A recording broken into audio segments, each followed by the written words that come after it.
Welcome na usab mga kaigalaan o mga kaigsunan. Ani ano sa kita sa ato ang tulumanon ang doktrina sa Biblia.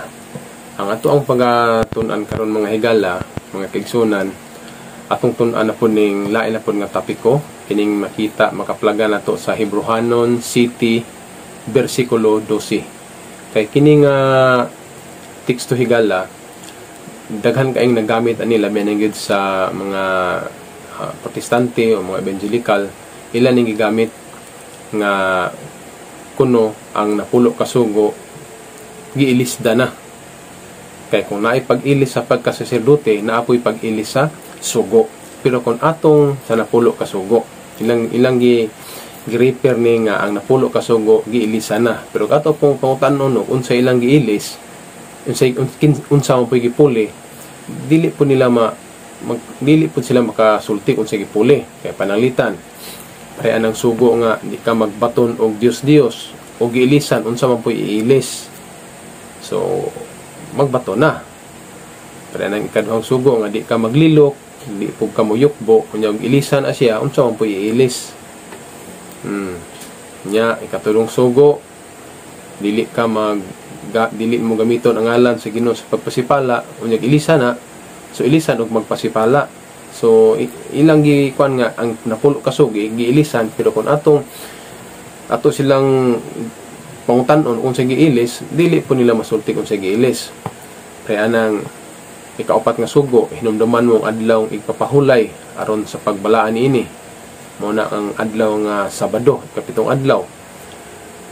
O atong pangutaon sila giilis, mutubag sila nga muna gilisda nila og laing adlaw. Nya di man na mo'y nakasulat sa balaang kasulatan.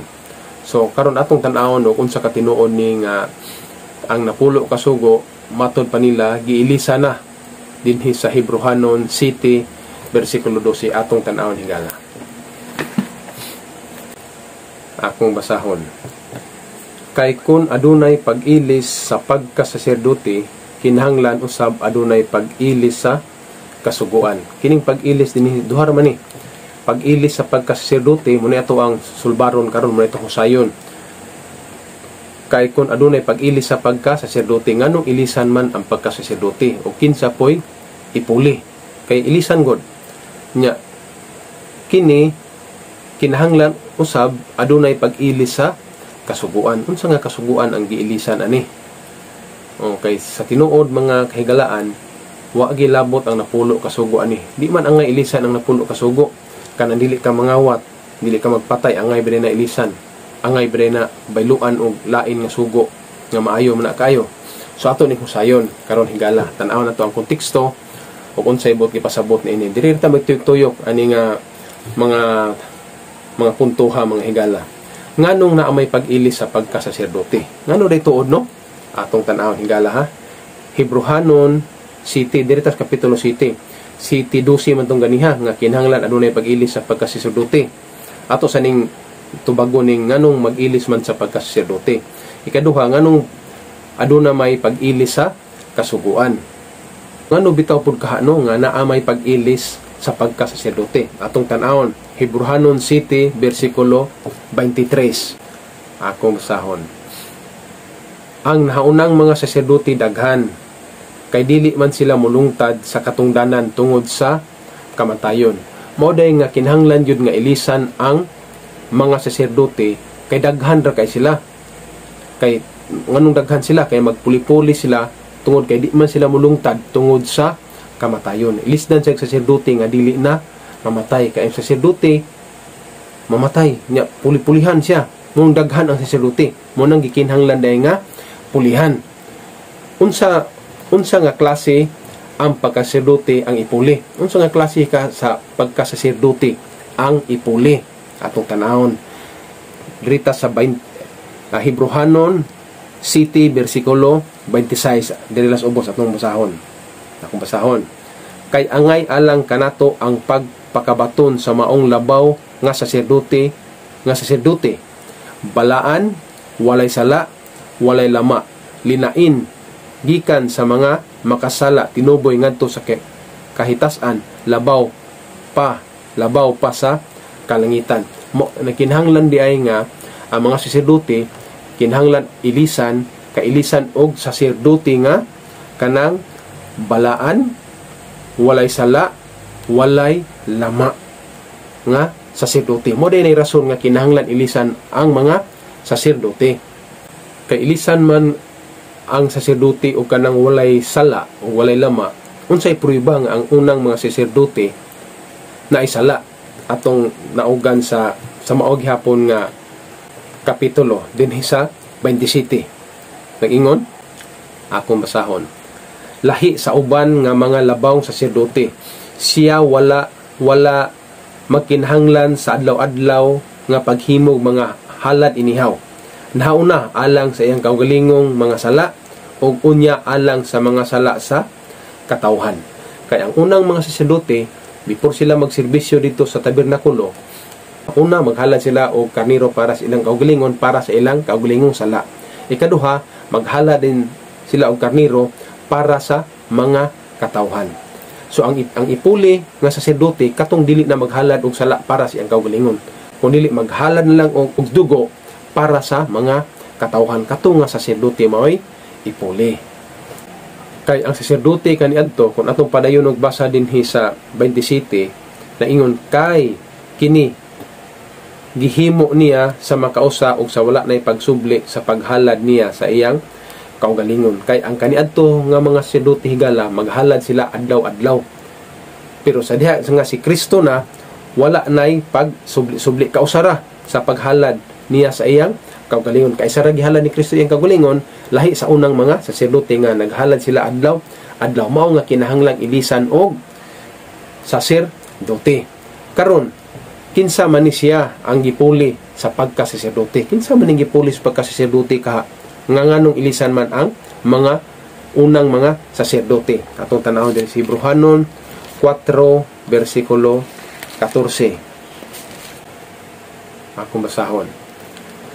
Busa sanglit aduna man kitay dakong labawng saserdote nga nakalata sa kalangitan, si Jesus. Si Jesus na mo ipuli. Ang anak sa Dios, pangusgan ta pagpupot ang atong tinuohan.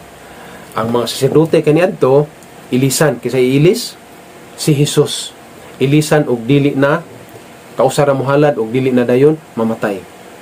Walay kamatayon nga saserdote. Kaya ang mga saserdote kaniadto ginapulihan tungod sa ilang kamatayon. Karon, kung adunay pag-ilis sa pagkasaserdote, ngano aduna may pag-ilis sa kasuguan? Ato nang nahibal-an nga ilisan ang rason di ay nganong ilisan ang mga saserdote kaniadto kay daghan ra sila unya na ay kamatayon, dili sila mulungtad. Angay silang ilisan sa usa ka saserdote nga mulungtad og walay kamatayon. Kinsa na? Si Ginoong Hesus. Sumala sa atong gibasa dinhi sa Hebrehanon 4 versikulo 14. Karon, kung adunay pag-ilis sa pagkasaserdote, ngano adunay may pag-ilis sa kasuguan? Atong tan-awon ha, Hebrehanon 7 versikulo 14. Niya higala akong basahon. Kay dayag man kaayo nga ang atong Ginoo na tawo gikan kang Huda, ug labot ni adtong banaya si Moses wala maghisgot og mga saserdote. Mao day nga ilisan og kasuguan, ang kasuguan sa pagkasaserdote. Kay ang pagkasaserdote dapat dito lang sa banay ni Levi. Unya si Kristo gingon dinhi si Kristo dili gikan sa kang Levi kun dili kang Huda usbon kog basa. Kay dayag man kaayo nga ang atong Ginoo na tawo gikan kang Huda. Kang Huda siya na tawo. Unya sa mga banay ni Huda wala sa kasuguan sa pagkasaserdote nga ang banay ni Huda mo'y kuhaan sa pagkasaserdote, kundi ang banay lang ni Levi.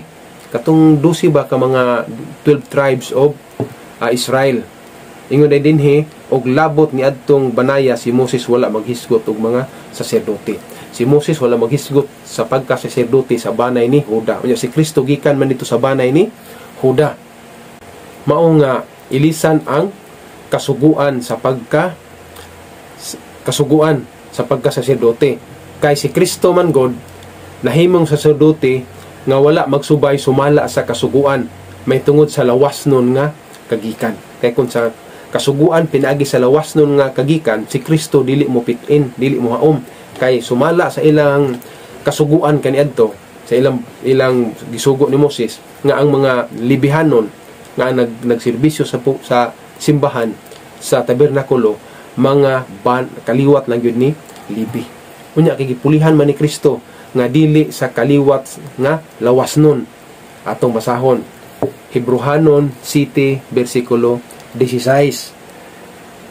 Sa 14, ganihan ingon din sa 14, kay dayag man kaayo nga ang atong Ginoo natawo gikan kang Huda. Ug labot ni adtong banaya si Moses wala maghisgot og mga saserdote sa banay ni Huda. Pero dinhi sa 16 nga nahimong saserdote dili sumala sa kasuguan mahitungod sa lawas nun nga kagikan, kun dili pinaagi sa gahom sa kinabuhi nga walay pagkalaglag. Sa lawas nun dili mo qualified si Kristo, kay dili man siya libihanon, Hudiyo man siya gikan sa banay ni Huda, pero nipitin siya pinaagi nini kining gitawag og kun dili pinaagi sa gahom sa kinabuhi nga walay pagkalaglag. Kay ilisdan man to katong mga saserdote bitaw nga may kamatayon nga malaglag, ilisdan sa saserdote sa kinabuhi nga walay pagkalaglag. Si Kristo dili naman siya, wala man siya kamatayon. Mao nga siya mo puli sa pagka saserdote. Ang gipulihan ang kasuguan sa pagka saserdote mo gipulihan, dili ang kasuguan sa napulo kasugo. Way labot ang napulo kasugo ani. Kini dinhi sa Hebrehanon kapitulo 7. Kay kinsa man daing kaliwat ang angay sa pagkasaserdote sumala sa kasuguan. Kung sumala sa kasuguan kay gilisdan man ang kasuguan sa pagkasaserdote. Pero kung dili ilisdan, kinsa man daing nga kaliwat sa pagkasaserdote nga nagsunod sumala sa kasuguan. Atong tanawon Hebrehanon 7 bersikulo 5. Og kadtong mga kaliwat ni Libi nga nakadawat sa katungdanan sa pagkasaserdote gimbutan sa kasuguan. Kung pinaagi sa kasuguan, ang angay gyud nga himuong saserdote ang kaliwat gyud ni Libi. Pero mo nang gilisdan ang kasuguan sa pagkasaserdote aron si Kristo mao'y puli. Sa katarungan nga ang mga saserdote sa banay ni Libi may kamatayon. Apan sa pagpuli ni Kristo, ingon si Kristo mao'y ato ang tinuod gyud nga saserdote nga wala nay kamatayon, dili na siya mapulihan. Mao nay rason higala. Dili kay ang napulo kasugo mo'y gipulihan, ang kasuguan sa napulo kasugo mo'y gipulihan, dili kay naghisgot man ni og pagkasaserdote. Nganong ang kaliwat man ni Libi ang nahimong saserdote sumala sa kasuguan. Nganong kaha? Unsay rason? Atong tanawon. Números 18 bersikulo 7. Akong basahon. Og ikaw ug ang imong mga anak nga lalaki uban kanimo magkabantay sa inyong pagkasaserdote alang sa tagsa-tagsa kabutang sa halaran, alang ni ana nga anaa sa sulod sa tabil, ug magaalagad kamo, ako magahatag kaninyo sa pagka-saserdote. Ingon nga pag-alagad nga gasa. Ang mga, kung pinaagi sa kasuguan, ang mga libihanon yun, mao'y gigasahan sa pagka-saserdote. Pero gilisdan lagi sila tungod sa kanang naa sila'y kamatayon. Niadaghan na sila. Ngay silang ilisdan og usara ka-saserdote nga si Jesus Christ nga walay kamatayon, saserdote sa walay katapusan.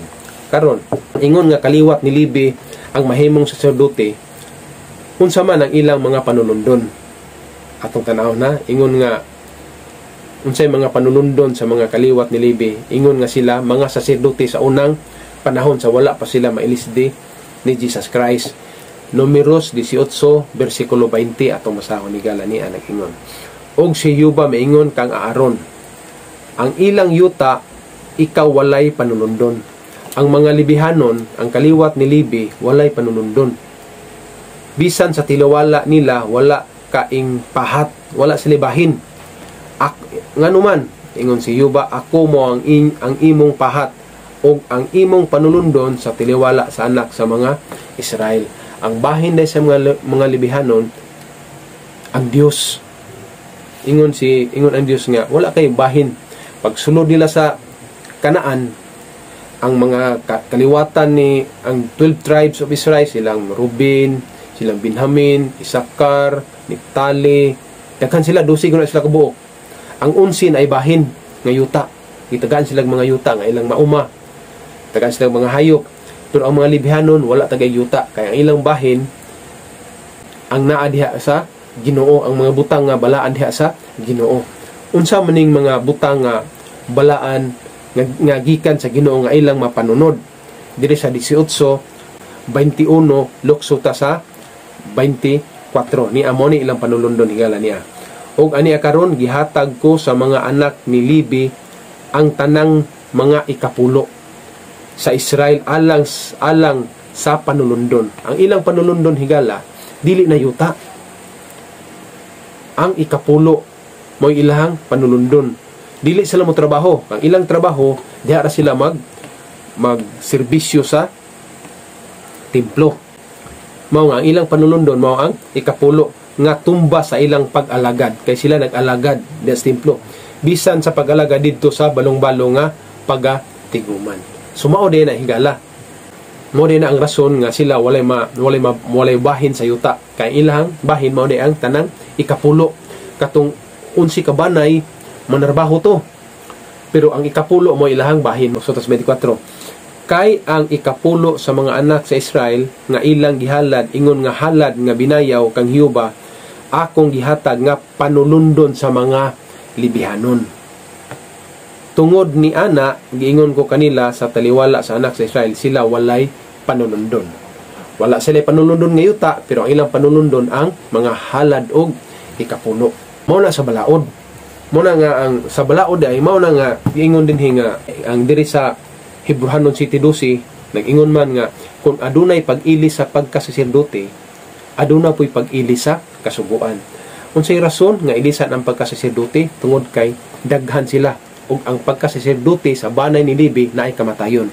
Ilisdan sa pagkasaserdote ni Kristo nga gikan sa banay ni Juda. Nya kay sumala sa kasuguan ang banay man gyud ni Levihanon ni Levi mo ikuhaan sa pagkasaserdote. Mo nang gilisdan ang kasuguan, gilisdan og sugo nga pwede na ilisan sa banay ni Juda kung walay lain ang gipuli kundi si Kristo. Mao na ang gipuli si Kristo. Dili kay giwala ang napulo kasugo, ang giwala ang kasuguan sa pagkasaserdote. Kay ang pagkasaserdote gikan na sa Levihanon, gilisdan og pagkasaserdote nga gikan na sa Juda ug walay lain mao si Kristo. Mao nga sa pagkakaron asa man ang pagkasaserdote ni Kristo karon? Atong tanawon Hebrehanon 8 versikulo 4. Asa naman ang pagkasaserdote ni Kristo ni higala? Atong basahon.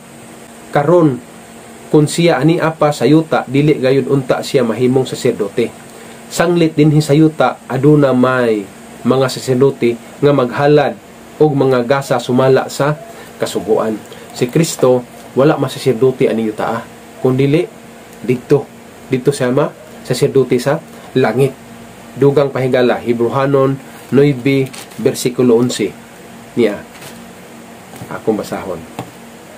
Apan sa pagtungha na ni Kristo ingon nga labaw sa saserdote sa mga maayong butang nga na nagpangabot nan latas sa labi pa kadako og labi pang hingpit nga tabernakulo nga dili hinimog kamot sa ato pa dili iya sa yutanong kabuhatan.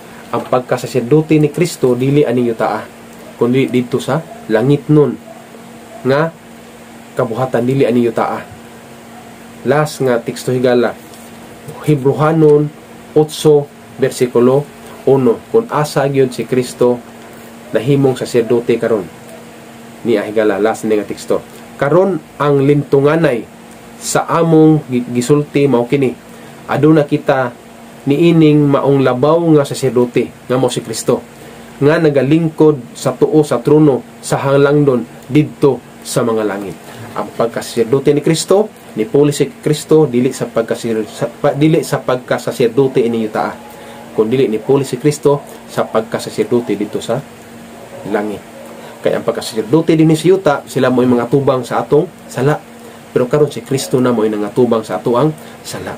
Kay ang si Kristo maoy puli sa kasuguan sa pagkasaserdote.